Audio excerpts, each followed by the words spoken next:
Welcome to geethasaviruchi. ಇವತ್ತಿನ ನಮ್ಮ ವಿಡಿಯೋದಲ್ಲಿ ಇನ್ಸ್ಟಂಟ್ ಆಗಿ ಪುಲಾವ್ ಯಾವ ತರ ಪ್ರಿಪೇರ್ ಮಾಡ್ಕೋಬೇಕು ಅಂತ ತೋರಿಸ್ತೀನಿ. ಮಾಡೋದು ತುಂಬಾನೇ ಈಜಿ. ನಾನು ಹೇಳೋ ಮೆಜರ್ಮೆಂಟ್ಸ್ ಅಲ್ಲಿ ಮಾಡಿ ತುಂಬಾ ಟೇಸ್ಟಿ ಆಗಿ ಬರುತ್ತೆ, ಹಾಗೆ ತುಂಬಾ ಉದುರುದ್ರಾಗಿ ಪರ್ಫೆಕ್ಟ್ ಆಗಿ ಬರುತ್ತೆ. ಮನೆಯಲ್ಲಿರೋ ಇಂಗ್ರೀಡಿಯೆಂಟ್ಸ್ ಇಂದಾನೆ ತುಂಬಾ ಈಜಿ ಆಗಿ ಮಾಡ್ಕೊಂಡು ಬಿಡಬಹುದು. ಬ್ರೇಕ್ಫಾಸ್ಟ್ ಗೆ ಆಗಲಿ, ಲಂಚ್ ಬಾಕ್ಸ್ ಗೆ ಆಗಲಿ, ಮಧ್ಯಾಹ್ನದ ಲಂಚ್ ಗೆ ಆಗಲಿ ಈ ತರ ಮಾಡ್ಕೊಂಡು ತಿಂತಾ ಇದ್ರೆ ಬಾಯಿಗೆ ರುಚಿ, ಹೊಟ್ಟೆಗೆ ಖುಷಿ, ಹಾಗೆ ಮನಸ್ಸಿಗೂ ಖುಷಿ ಅಲ್ವಾ? ಸೊ ವಿಡಿಯೋ ನೋಡೋಕ್ಕಿಂತ ಮುಂಚೆ ನೀವಿನ್ನೂ ನನ್ನ ಚಾನಲ್ ಸಬ್ಸ್ಕ್ರೈಬ್ ಮಾಡ್ಕೊಂಡಿಲ್ಲ ಅಂದರೆ ಬೇಗ ಸಬ್ಸ್ಕ್ರೈಬ್ ಮಾಡಿಕೊಂಡು ಬೆಲ್ ಐಕನ್ನ ಕ್ಲಿಕ್ ಮಾಡ್ಕೊಳ್ಳಿ. ನಾನು ಹಾಕೋ ಎಲ್ಲ ವೀಡಿಯೋಸು ನಿಮಗೆ ಫಸ್ಟ್ ನೋಟಿಫಿಕೇಷನ್ ಬರುತ್ತೆ. ಯಾವ ವಿಡಿಯೋನೂ ನೀವು ಮಿಸ್ ಮಾಡ್ಕೊಳ್ದೆ ವಾಚ್ ಮಾಡ್ಬೋದು. ಈಗ ತಡ ಮಾಡದೆ ಈ ಇನ್ಸ್ಟಂಟ್ ವೆಜ್ ಪಲಾವ್ ಯಾವ ಥರ ಪ್ರಿಪೇರ್ ಮಾಡಬೇಕು ನೋಡೋಣವಾ? ನೋಡಿ, ಈ ವೆಜ್ ಪಲಾವ್ಗೋಸ್ಕರ ನಾನು 1 ಕಪ್ಪಷ್ಟು ಬಾಸ್ಮತಿ ರೈಸ್ ತೊಗೊಂಡಿದ್ದೀನಿ. ನೀವು ಯಾವುದಾದ್ರೂ ರೈಸ್ ತೊಗೋಬೋದು, ಆದರೆ ನೀರಿನ ಅಳತೆ ಸ್ವಲ್ಪ ಡಿಫ್ರೆಂಟ್ ಆಗಿರುತ್ತೆ. ಅದು ನಾನು ಯಾವುದಕ್ಕೆ ಎಷ್ಟು ಹಾಕ್ಕೋಬೇಕು ಅಂತ ಮುಂದೆ ಹೇಳ್ತೀನಿ. ಈಗ ಈ ರೈಸ್ನೆಲ್ಲ ಸ್ವಲ್ಪ ನೀರು ಹಾಕ್ಕೊಂಡು ಈ ಥರ ಸ್ವಲ್ಪ ರಬ್ ಮಾಡ್ಕೊತ ವಾಶ್ ಮಾಡಿದರೆ ತುಂಬ ಚೆನ್ನಾಗಿ ಕ್ಲೀನ್ ಆಗೋಗುತ್ತೆ. ಒಂದು 2 ರಿಂದ 3 ಸರಿ ಈ ಥರ ವಾಶ್ ಮಾಡಿ ತೊಗೊಂಡಿದ್ದೀನಿ. ಈಗ ಇದಕ್ಕೆ ಈ ಅಕ್ಕಿ ಮುಳುಗೋ ಅಷ್ಟು ಮಾತ್ರ ನೀರು ಹಾಕ್ಕೊಂಡು ಇದನ್ನು ನೆನೆಸೋಕೆ ಇಟ್ಕೋಬೇಕು. ಈ ಅಕ್ಕಿ ಒಂದು ಅರ್ಧ ಗಂಟೆ ನೆಂದರೆ ಸಾಕಾಗುತ್ತೆ. ಈ ಅಕ್ಕಿ ನೆನೆಯೋಷ್ಟರೊಳಗೆ ನಾವು ಬೇರೆ ಪ್ರಿಪ್ರೇಷನ್ ಎಲ್ಲ ರೆಡಿ ಮಾಡ್ಕೊಳ್ಳೋಣವಾ? ಈಗ ಒಂದು ಕುಕ್ಕರ್ ಪ್ಯಾನಲ್ಲಿ ಒಂದು 2 ರಿಂದ 3 ಸ್ಪೂನಷ್ಟು ತುಪ್ಪ ತೊಗೊಂಡಿದ್ದೀನಿ. ತುಪ್ಪ, ಆಯಿಲು, ಬೆಣ್ಣೆ ಯಾವುದಾದ್ರೂ ತೊಗೋಬೋದು. ತುಪ್ಪ ಹಾಕಿದರೆ ಸ್ವಲ್ಪ ಫ್ಲೇವರ್ ಚೆನ್ನಾಗಿರುತ್ತೆ.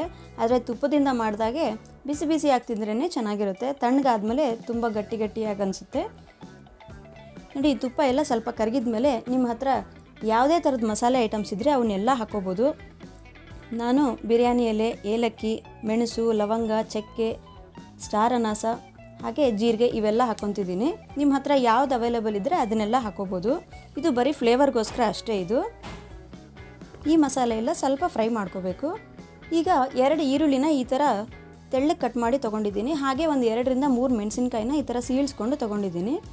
ಮೆಣಸಿನ್ಕಾಯಿನ ನಿಮ್ಮ ಖಾರಕ್ಕೆ ತಕ್ಕಂಗೆ ಸ್ವಲ್ಪ ಹೆಚ್ಚು ಕಡಿಮೆ ಅಡ್ಜಸ್ಟ್ ಮಾಡ್ಕೋಬೋದು. ನೋಡಿ, ಈಗ ಈ ಈರುಳ್ಳಿ ಎಲ್ಲ ಸ್ವಲ್ಪ ಚೆನ್ನಾಗಿ ಫ್ರೈ ಮಾಡ್ಕೋಬೇಕು. ಈ ಈರುಳ್ಳಿ ಬೇಯೋಷ್ಟರೊಳಗೆ ನಾವು ಬೇರೆ ಪ್ರಿಪ್ರೇಷನ್ ರೆಡಿ ಮಾಡ್ಕೊಳ್ಳೋಣ. ನೋಡಿ, ಒಂದು ಅರ್ಧ ಕಪ್ಪಷ್ಟು ಮೊಸರು ತೊಗೊಂಡಿದ್ದೀನಿ. ಈ ಥರ ಸ್ವಲ್ಪ ಗಟ್ಟಿ ಮೊಸರು ತೊಗೋಬೇಕು. ಈಗ ಈ ಮೊಸರಲ್ಲಿ ಒಂದು 1/4 ಸ್ಪೂನಷ್ಟು ಅರಿಶಿನ ಪುಡಿ ಹಾಕ್ಕೊತಿದ್ದೀನಿ. ಹಾಗೆ ಖಾರಕ್ಕೆ 1 ಸ್ಪೂನಷ್ಟು ಹಚ್ಚ ಖಾರದ ಪುಡಿ, 2 ಸ್ಪೂನಷ್ಟು ಉಪ್ಪು ತೊಗೊತಿದ್ದೀನಿ. ಹಾಗೆ ಅರ್ಧ ಸ್ಪೂನಷ್ಟು ಧನಿಯಾ ಪುಡಿ, ಒಂದು 1/4 ಸ್ಪೂನಷ್ಟು ಗರಂ ಮಸಾಲ. ನಾವು ತೊಗೊಂಡಿರೋ 1 ಕಪ್ ರೈಸ್ ಕ್ವಾಂಟಿಟಿಗೆ ಈ ಎಲ್ಲ ಮಸಾಲೆನೂ ಕರೆಕ್ಟಾಗಿ ಸರಿ ಹೋಗುತ್ತೆ. ಈಗ ಇದನ್ನೆಲ್ಲ ನೀಟಾಗಿ ಮಿಕ್ಸ್ ಮಾಡ್ಕೋಬೇಕು. ನೋಡಿ, ಈ ಥರ ಚೆನ್ನಾಗಿ ಮಿಕ್ಸ್ ಮಾಡಿಕೊಂಡು ಈ ಥರ ಕ್ರೀಮಿ ಟೆಕ್ಸ್ಚರ್ ಬರಬೇಕು. ಈ ಥರ ಮಿಕ್ಸ್ ಮಾಡಿಕೊಂಡು ಇದನ್ನು ಒಂದು ಸೈಡಲ್ಲಿ ಇಟ್ಕೊತೀನಿ. ನೋಡಿ, ಈರುಳ್ಳಿನೂ ಆವಾಗಲೇ ಸ್ವಲ್ಪ ಚೆನ್ನಾಗಿ ಬೆಂದಿದೆ. ಇಷ್ಟು ಬೆಂದರೆ ಸಾಕಾಗುತ್ತೆ. ಈಗ ಇದರಲ್ಲಿ ಅರ್ಧ ಸ್ಪೂನಷ್ಟು ಶುಂಠಿ ಬೆಳ್ಳುಳ್ಳಿ ಪೇಸ್ಟ್ ಹಾಕ್ಕೊತಿದ್ದೀನಿ. ಈ ಶುಂಠಿ ಬೆಳ್ಳುಳ್ಳಿ ಪೇಸ್ಟ್ ಹಾಕ್ಕೊಂಡ್ಮೇಲೆ ಸ್ವಲ್ಪ ಹೈ ಫ್ಲೇಮಲ್ಲಿ ಇಟ್ಕೊಂಡು ಸ್ವಲ್ಪ ಇದರಲ್ಲಿರೋ ಹಸಿ ವಾಸನೆ ಹೋಗೋವರೆಗೂ ಫ್ರೈ ಮಾಡ್ಕೋಬೇಕು. ನೋಡಿ, ಇದೆಲ್ಲ ಚೆನ್ನಾಗಿ ಈ ಥರ ಫ್ರೈ ಮಾಡ್ಕೋಬೇಕು. ಈ ಥರ ಹಸಿ ವಾಸನೆ ಎಲ್ಲ ಹೋಗೋವರೆಗೂ ಫ್ರೈ ಮಾಡ್ಕೊಂಡ್ಮೇಲೆ ನಮ್ಮ ಹತ್ರ ಯಾವ ವೆಜಿಟೇಬಲ್ಸ್ ಇದ್ದರೆ ಅದನ್ನೆಲ್ಲ ಹಾಕೋಬೋದು. ನಾನು ಕ್ಯಾರೆಟು, ಬಟಾಣಿ ತೊಗೊಂಡಿದ್ದೀನಿ. ಇದಕ್ಕೆ ಬೀನ್ಸು, ಆಲೂಗಡ್ಡೆ, ಕಾಲಿಫ್ಲವರ್ ಯಾವುದೇ ಥರದ ವೆಜಿಟೇಬಲ್ಸ್ ಇದ್ದರೆ ಯಾವುದು ಹಾಕಿದ್ರೂ ಟೇಸ್ಟಿಯಾಗಿರುತ್ತೆ. ಮಕ್ಕಳು ಯಾವ್ದು ತಿನ್ನಲ್ಲ ಅಂತ ಹಠ ಮಾಡ್ತಾರೋ ಅದನ್ನು ಹಾಕಿ ಈ ಪಲಾವ್ ಟೇಸ್ಟಿಗೆ ಅವರಿಗೆ ವೆಜಿಟೇಬಲ್ಸ್ ಹಾಕಿರೋದೇ ಗೊತ್ತಾಗಲ್ಲ, ಹಾಗೆ ತಿಂದ್ಬಿಡ್ತಾರೆ. ನೋಡಿ, ಇದೆಲ್ಲ ಒಂದು 2 ರಿಂದ 3 ನಿಮಿಷ ಬೇಯಿಸ್ಕೊಂಡ್ಮೇಲೆ ಈಗ ಇದಕ್ಕೆ ಒಂದು 3 ರಿಂದ 4 ಟೊಮ್ಯಾಟೋಸ್ನ ಈ ಥರ ಕಟ್ ಮಾಡಿ ತೊಗೊಂಡಿದ್ದೀನಿ.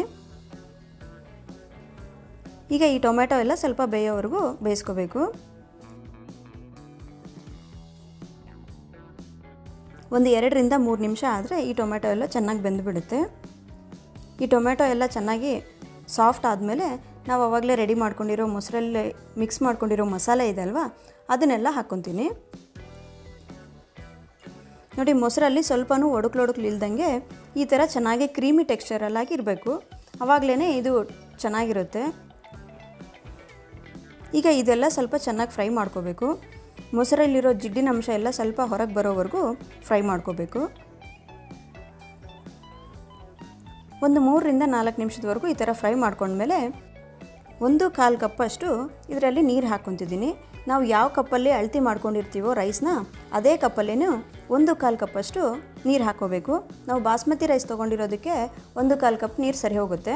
ಅದೇ ನೀವು ನಾರ್ಮಲ್ ಅಕ್ಕಿ ತೊಗೊಂಡ್ರೆ 1.5 ಕಪ್ಪಷ್ಟು ನೀರು ಸರಿ ಹೋಗುತ್ತೆ. ಈ ಟೈಮಲ್ಲಿ ಸ್ವಲ್ಪ ಮಿಕ್ಸ್ ಮಾಡಿಕೊಂಡು ಟೇಸ್ಟ್ ನೋಡ್ಕೊಳ್ಳಿ. ಏನಾದರೂ ಉಪ್ಪು ಖಾರ ಕಡಿಮೆ ಅನಿಸಿದರೆ ಇನ್ನು ಸ್ವಲ್ಪ ಹಾಕ್ಕೋಬೋದು. ಆದರೆ ನಾವು ತೊಗೊಂಡಿರೋ ಮೆಜರ್ಮೆಂಟ್ಸಿಗೆ ಎಲ್ಲವುದು ಕರೆಕ್ಟಾಗಿ ತೊಗೊಂಡಿರೋದು.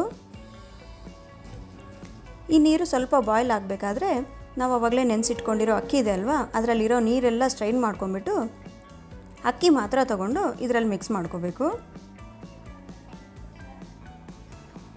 ನೋಡಿ, ಈ ಅಕ್ಕಿ ಎಲ್ಲ ಒಂದು ಸರಿ ಈ ಥರ ಮಿಕ್ಸ್ ಮಾಡಿಕೊಂಡು ಈಗ ಇದಕ್ಕೆ ಕುಕ್ಕರ್ ಲಿಡ್ನ ಕ್ಲೋಸ್ ಮಾಡಿಕೊಂಡು 1 ವಿಸಿಲ್ ಬರೋವರೆಗೂ ಬೇಯಿಸ್ಕೋಬೇಕು.